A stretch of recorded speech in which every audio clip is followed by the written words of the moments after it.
have an attorney general candidate who had filed to run for office.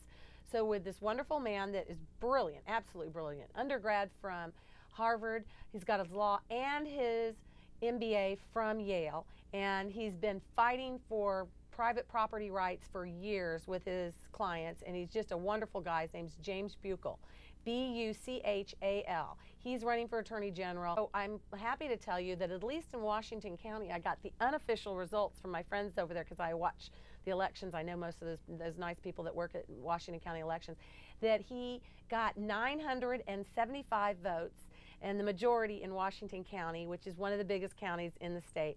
So we're hoping that, and we're going full force to make sure that he is the next Attorney General and he can really set some of these things straight. So make sure you start looking into James Buchel, B-U-C-H-A-L. There you go. Isn't that exciting? You talked to James. Tell us what you think of James. I talked to him twice. Well, first of all, okay, he got a degree in physics from Harvard. Yeah. Okay. And he got 2 degrees from Yale, one in business and one in a law degree. Now, I can tell you that to get into Yale Law School, it's the hardest place in the country to get in. I mean, even harder than Harvard. It's very elite.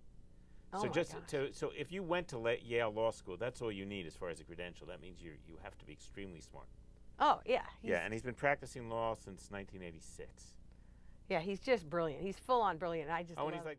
I'm going to find a time where he can come on the Live with Lisa Michaels show, and you can call in and ask James any questions you want, and you can meet the brilliant man himself. On that. And I think that the great unifying theme of the campaign and of trying to unite Oregon in some sense is to push the virtues of decentralization and simplification.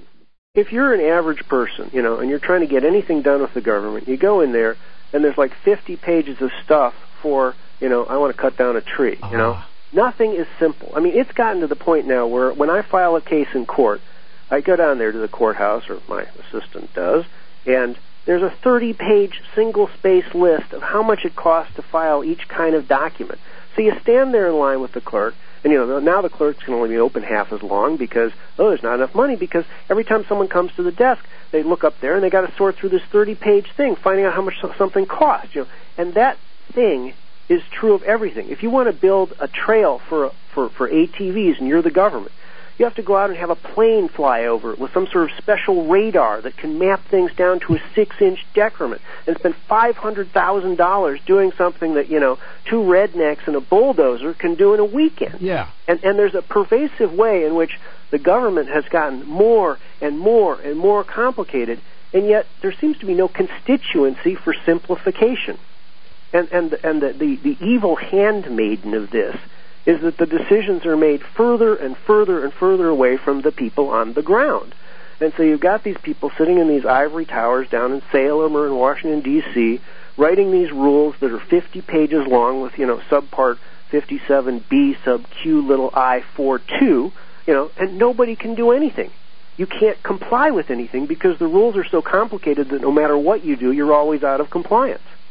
Wow. And this happens because everything is centralized and taken far away, and we're not allowed to make our own decisions. And we need things like these broad-based movements to, if you've got land in Oregon, why should the federal government be in charge of the land in Oregon? Mm-hmm. I mean, if there's going to be state forests, why shouldn't they be state forests, not federal forests? What do these people know? They burned up $10 billion worth of timber a few years ago because they decided, our rules say that we can't fight forest fires in wilderness areas using anything other than our bare hands. See, I'm telling you, James, if you get out on the campaign trail and talk like you just did, you're going to win this thing running away. Okay? That's what people want to hear. You're talking from the guts. I'm ready to say it. It's true. It's time. James Buchel, B-U-C-H-A-L.